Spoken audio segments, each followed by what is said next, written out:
আজকে এসছি আমার বাপের বাড়িতে, হঠাৎই এলাম। এখন ছেলেটার পরীক্ষাটা একটু শেষ হয়েছে, মানে কয়েকটা পরীক্ষা, এখন আর পরীক্ষা সেরকম নেই। ছেলেটাকেও বললাম চল দুদিন ঘুরে আসি। আমার বাপের বাড়ি এত কাছে, কিন্তু খুব একটা তো আসা হয় না, তাই বোনরা যেহেতু আছে তাই আমি ভাবলাম যাই দুদিনের জন্য একটু ঘুরে আসি। সেই জন্য হঠাৎ আমাদের রান্নার দিদি রান্না করছে, ভাত হয়ে গেছে আর দুপুর মাংস হচ্ছে। আর আজকে রেমাল ঝড় আসছে, তাই চারিদিক খুব সাজো সাজো রব উঠেছে। তাই বাপি কি বলছে শুনুন। বলছিল বলবো আবার কি, এ তো করে দিয়ে গেল, মাইকিং হয়েছে নাকি যে বিমল দিয়ে আসতে পারে, আমাদের কারেন্ট অফ হয়ে যাবে, জল বন্ধ হয়ে যাবে দুদিন, অতএব জল সব ধরে নিতে হবে। আমরা ধরেও রেখেছি কিছুটা, কিন্তু আবার আসে তাহলে কাজ করবে। আর কি হবে এখন বুঝতে পারছি, কিন্তু আমাদের রোদ জল গরম বলো, আমাদের এখানে এখনো কিছুই হয়নি। আমাদের গরম আগে ছিল প্রচণ্ড গরম, শুধু পুরো ভাব ছিল, এখন হয়েছে ভ্যাপসা। তার ফলে হিট কম হলেও ঘরের মধ্যে থাকা যাচ্ছে না, প্রচণ্ড ঘাম। তো আর সবসময় তো এসির মধ্যে থাকা সম্ভব নয়, থাকতে হয় গরমে। ঝড় বৃষ্টি আসা শুনে বাপি বললো চলো কিছু ভাজাভুজি করি। দিয়ে বাপি শুরু করেছে ডিমের ডেভিল। আমি বাপিকে একটু হেল্প করছিলাম। আমার বাপি রান্না করতে ভীষণ ভালো, আমার বাপি খুব ভালো রান্না করতে পারে, সমস্ত রান্নার ক্রিয়েটিভিটিটাও বাপি খুব ভালো বোঝে, মানে ভালো সুন্দর করে রান্না করতে। আমি অ্যাকচুয়ালি গিয়েছিলাম, আমার মায়ের চোখটা অপারেশন হয়েছে, তো আমার বোন আছে, কিন্তু বোনের মেয়ে আছে, সবাই একটু কাজের চাপও পড়ে যাচ্ছিল। ওই জন্য ভাবলাম কদিন মায়ের কাছে থাকলে একটু মায়ের সুবিধাও হতো, সেই কারণেই যাওয়া। আর বাপির মামনিকে একটু হেল্প করা, বাপির মামনির ভালোও লাগে, আমরা গেলে তো খুবই আনন্দ হয়। তো ছেলেটা আমার যায় না, যেতে চায় না, কারণ এখানেও তো ঘরে ওর বাবা থাকে, ওর মানে দিদা ঠাকুমা থাকে, সবাইকে ফেলে খুব একটা যেতে চায়। ও গেছে, ও প্রত্যেক দিনই বিকেলবেলা আমার কাছে গেছে। আর এই যে রান্না বান্না করছি এগুলো সব ছেলের জন্যও করেছি, কিন্তু ছেলে যে কি করে আসবে জানি না, প্রচণ্ড এখনও তো প্রচণ্ড গরম, কিন্তু পরে তো ঝড় আসার কথা আছে, দেখা যাক কি হয়। আর এমনি করে ডিমের ডেভিলগুলো আমি বাপিকে হেল্প করলাম। এই দেখুন আমাদের ডিমের ডেভিল সব রেডি হয়ে গেছে। আর আমার বোন কি সুন্দর ডেকোরেট করে দিয়েছে, কোনো ব্যাপার ছিল না, এমনি প্লেটে দিতে পারতো, কিন্তু না, এরকমভাবে দিয়েছে। আমার মাকে দেখলেন কেমন লাগছে দেখতে। এই যে দেখুন কিরম মেঘের অবস্থা হয়েছে। আমার ছেলে এসে চট করে ঘুরে চলে গেছে, তখনও পর্যন্ত বানানো হয়নি। খাচ্ছ? কেমন লাগছে? ভালো, টেস্টি হয়েছে? মানে ঘরের বানানো মনে হচ্ছে না কেনা মনে হচ্ছে? সত্যি বলতে এটা দোকানের চেয়েও বেশি ভালো। হ্যাঁ। এরপর চললো চা পর্ব, চা দিয়ে এসব খাওয়া হবে। বাপি বসলো চা নিয়ে, আর কেউ একটা চা খাচ্ছিলো, আমি তো আর চা খাইনি। ডিমের ডেভিল বাপি মাত্র একটাই নিল, এই হচ্ছে ব্যাপার। তারপরে ছেলেকে রাত্রেবেলাতে গিয়েই আবার খাবার দিয়ে আসলাম। সকালবেলা উঠে দেখলাম ঝড়ের ভালোই দাপট ছিল, সেগুলো আর আপনাদেরকে কিছু দেখালাম না। গাছ থেকে প্রচুর আম পড়েছে, তাই আমি ওইগুলো ধরে তুলছিলাম। আমার খুব ভালো লাগে মানে আম কোড়াতে। কত আম হয়েছে দেখুন। তারপরে সবাই, আমি আর আমার বোন মিলে বানালাম ব্রেকফাস্টে বানিয়েছিলাম পরোটা আর একটা তরকারি। আমার বোনের রান্না খুব ভালো। সেদিনকে আগের দিন রাত্রেবেলায় আমার দিদির ছেলেটা এসে গেছিলো, ও তো আবার আমাদের ভুকুকে ভীষণ ভালোবাসে, কারণ ওই তো প্রথম ভুকুকে নিয়ে এসেছিলো আমাদের বাড়িতে। তো আর রাত্রেবেলা খিচুড়ি হয়েছিল, না রাত্রেবেলা না, সকালবেলাতেই খিচুড়ি হয়েছিল, ডিম ভাজা, আর আগের দিন মাংস চিকেন ছিল, সেই চিকেন আমরা খেতে বসেছি। দিদিও এসছে বিকেলে, কারণ দিদি একটু রেগে গেছিলো, বললো চিকেন খেতে, ও চিকেন খেতে চায় না, বললো না খিচুড়ির এত সুন্দর গন্ধ বেরোচ্ছে, আমি শুধু খিচুড়ি খাচ্ছি। একটা নতুন দিন নতুন ব্লগ। আজকে আমি তো বাপের বাড়িতে এসেছি, খুব ভু ভু করছে কেন হোক। আজকে এখন ঠিক করেছি আমি, দিদি, বোন আর আমার তো ছেলে তো আসেনি, দিদির ছেলে মানে রুদ্র, ওর জন্য একটা জামা প্যান্ট কেনার ব্যাপার আছে, সেজন্য আমরা বেরোচ্ছি। কতটা কি করতে পারছি জানি না, দেখা যাক। চলুন তাহলে যাই। মা বলেছিল বিকেলবেলা তোরা একটু ঘুরে আয়, কারণ রুদ্র তো এখানে থাকে না, ওর প্যান্ট পাওয়া সব জায়গায় সম্ভব হয় না। ওই জন্য দিদি বললো চল একটু ওর জন্য প্যান্ট কটা কিনে নিয়ে আসি। আমাদের এখানে জাংশন মল আছে, সেখানেই যাচ্ছি আমরা। তো সবাই মিলে যাচ্ছি, একটু মজা হবে। বুকু দূরে দাঁড়িয়ে দাঁড়িয়ে দেখছে যে কী ব্যাপার, এরা সবাই চলে যাচ্ছে কেন। বুকু সব বুঝতে পারে যে কোথায় কি হচ্ছে না হচ্ছে, দিয়ে সেই নিয়ে আমরা এখন সবাই যাচ্ছি। যদিও প্রচণ্ড মেঘলা ঝড় বৃষ্টি হয়ে গেছে, কিন্তু সকাল থেকে ঝড় বৃষ্টি হলেও আগের দিন রাতেই যা হওয়ার হয়েছে, সকালের দিকে থেকে শুধু মেঘলা ছিল, ঝিরঝিরে বৃষ্টি, সেইভাবে কিছু না। আর পাড়ায় দেখুন একটা কাকিমার বাড়িতে কত কাঁঠাল হয়েছে, বাবারে। মানে এই সব কাঁঠাল, তবে চুরি করে না এখানকার লোকজন, একদিকে ভালো, আমও হয়েছে প্রচুর। আমরা সবাই একটু হেঁটে হেঁটে গেলাম, কারণ এখানে অটো টোটো ঠোকে না। তারপরে ওখান থেকে আমরা কিছু একটা অটো টোটো নিয়ে চলে যাব। ভাল লাগে, অনেক দিন পর আমরা 3 বোন একসাথে বেরোলাম। দিদি এখানে থাকে, আমিও এখানে থাকি। আমাদের দুজনেরই সবসময় একসঙ্গে হয়ে ওঠে না। দিদি সংসার নিয়ে ব্যস্ত থাকে, দিদি সংসার ব্যস্ত থাকে, তারপর আমি বিশেষ করে কখনোই ঘর থেকে বেরোনোটা আমার কাছে একটা ভীষণই টাফ ব্যাপার। অনেক দিন পর আমরা 3 জনে যাচ্ছি। ছেলেটার জন্য একটু মন খারাপ লাগছিল, বললাম আসবি, তারপরে ও বলল না, এত মেঘ করেছে, ও আর আসতে চাইলো না। তো সেই একটুখানি জংশনটাও কোনোদিনও ঘোরা হয় না, মানে অনেক দিন ঘোরা হয় না আর কি। বেরোনো তো মানে সেইভাবে বেরোনো হয় না, আসি কাজে, একদম যে আসিনি তা নয়। ছেলের জন্মদিনেও একবার এসেছিলাম জংশনে, ওর একটা জুতো কেনার ব্যাপার ছিল। তারপর তো মানে ধুর করে আসা, মানে দৌড়ে আসা, ছুটে যাওয়া বলে না, বিচ্ছুটা ঠিক তাই। সবার আগে গিয়ে কোথায় এসে বসলো দেখো। কি লাগলো তোর এখানে এসে বসে? ভাল লাগলো? পারিসও তুই বাবা, চলো।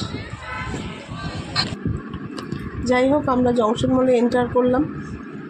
অনেক দিন বেশ ভালো লাগছে। এইগুলো আসলে দেখি তো সবই, তোলা তো হয় না। আজকে দেখলাম বেশ জংশন মলটা ডেকোরেট করেছে।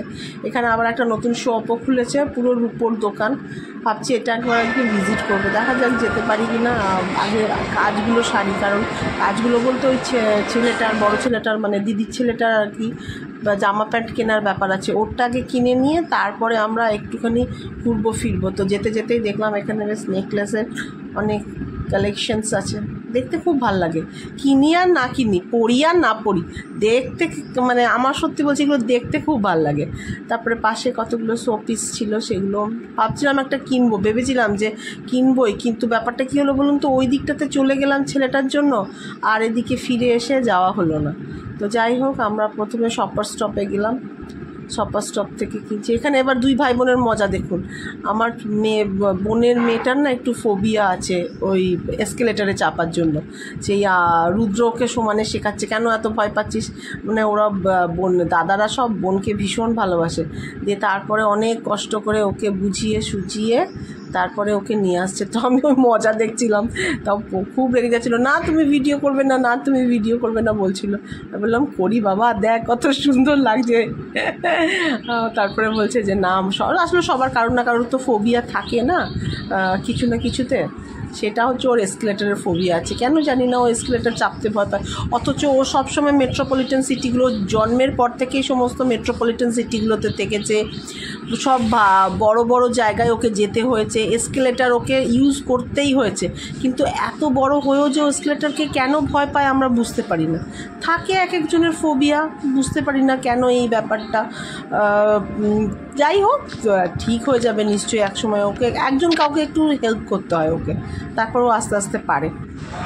জামা কাপড়গুলো দেখছিলাম, কালেকশানসগুলো সাজিয়েছে খুব সুন্দর, তাই একটু সাজানোগুলোও দেখলাম আর কালেকশানসগুলোও দেখলাম। এখানে একটা মগ ছিল, মগগুলোও খুব ভালো, দেখতে খুব ভালো লাগে জানেন তো। মানে উইন্ডো শপিং যত পারো করো, আমার তো উইন্ডো শপিং করতে খুব ভালো লাগে।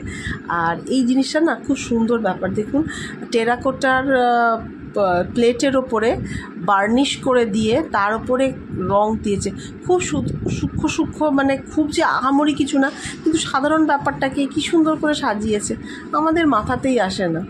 তো ওইখানে আমরা গেছিলাম, আরও সব জায়গায় বিভিন্ন সাজানো গোছানো ছিল, সেইগুলো একটুখানি দেখছি, খুব সুন্দর লাগছিলো। আমার মলে কিছু কেনো আর না কেনো, মাঝে মাঝে যদি এরকম ঘুরতেও যাও তাহলেও বেশ মনটা ভালো লাগে। তারপরে ওইখানে পেডিকিওর, ফিশ পেডিকিওর বলছিল এটাকে, বলছিল আমাকে করতে। আমি ভেবেছিলাম করব, বাবা দেখে যা অবস্থা, আমার গা কেমন ভয় লাগছে। এমনিতে আমার পা কেউ ছুলেই আমার অসুবিধা হয়, কিন্তু এই মাছগুলো পেডিকিওর করে দেয়, মানে পায়ের যত ডেড সেলসগুলো আছে সেগুলো নাকি এই মাছগুলো খেয়ে নেয়। যাই হোক, আমরা একটু দেখলাম, এখানে আরও সব গয়নাগাটি ছিল, তাই সেটাও দেখলাম। এখানে আবার দিদিরা একটু দাঁড়িয়ে দাঁড়িয়ে জিনিসপত্র কিনছিল, মানে জিনিসপত্র দেখছিল আর কি। আমার এইসব ভাল লাগে না, আমি ওইসব পড়িও না, দেখতে ভাল লাগে কিন্তু এইসব পড়া তো হয়ে ওঠে না, তো বেকার ওগুলো দেখে কি হবে। আমি তো ওগুলো কোনো দিনও কিনবো না, আমি কিনিও না সত্যি কথা। ওই কসমেটিক্সের জিনিস আমি খুব একটা পছন্দ করি না, সেই জন্য আর আমার কেনা হয় না। মাঝে সাঝে ওই একটা দুটো কেউ গিফট দিল তো ঠিক আছে। তো আমাকে খুব ভালো লাগছে। এখানে আমি 2-3টে রিল করেছিলাম, কিন্তু রিল করলে হবে কি সেটাকে সেভ করে রাখতে পারলাম না, নষ্ট হয়ে গেল, আর তাই পোস্ট করতে পারলাম না, একটু খারাপ লাগছে। তো খুব ইচ্ছে ছিল যে দেখি সবাই রিলস করছে আমিও করবো, কিন্তু করলাম না।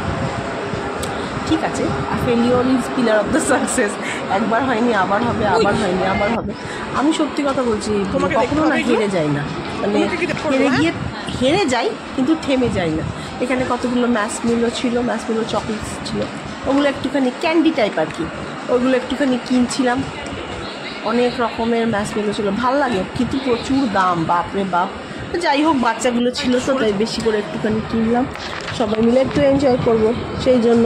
তারপরে যেদিনকে গেছিলাম সেদিন আবার আমার বোনের সব কিছু খাওয়া যাবে না, মানে ও সেদিনকে নিরামিষ খায়, তাই আমরা খাওয়ার দাওয়ার কথা বেশি ভাবতে পারিনি। আর শুধুমাত্র ওই ঘোরাফেরাটাই হলো। ওরা প্রথমে যাবে না বলেছিল, তারপরে আমি বললাম চল, অনেক দিন একসাথে তো আমাদের যাওয়া হয় না, তো সেই জন্য ওকে নিয়ে গেলাম। আর বেরোনোও তো হয় না, ও এসছে এখানে কাজ নিয়ে এত ব্যস্ত, ছেলে মেয়ের পড়াশুনো এইসব নিয়ে এত ব্যস্ত, ও বেরোয় না কোথাও। ও যে মা বাপির কাছে আছে, সেখানে ও নিজের কাজ আর ছেলে মেয়ের পড়াশুনো এই নিয়েই ও ব্যস্ত হয়ে রয়েছে।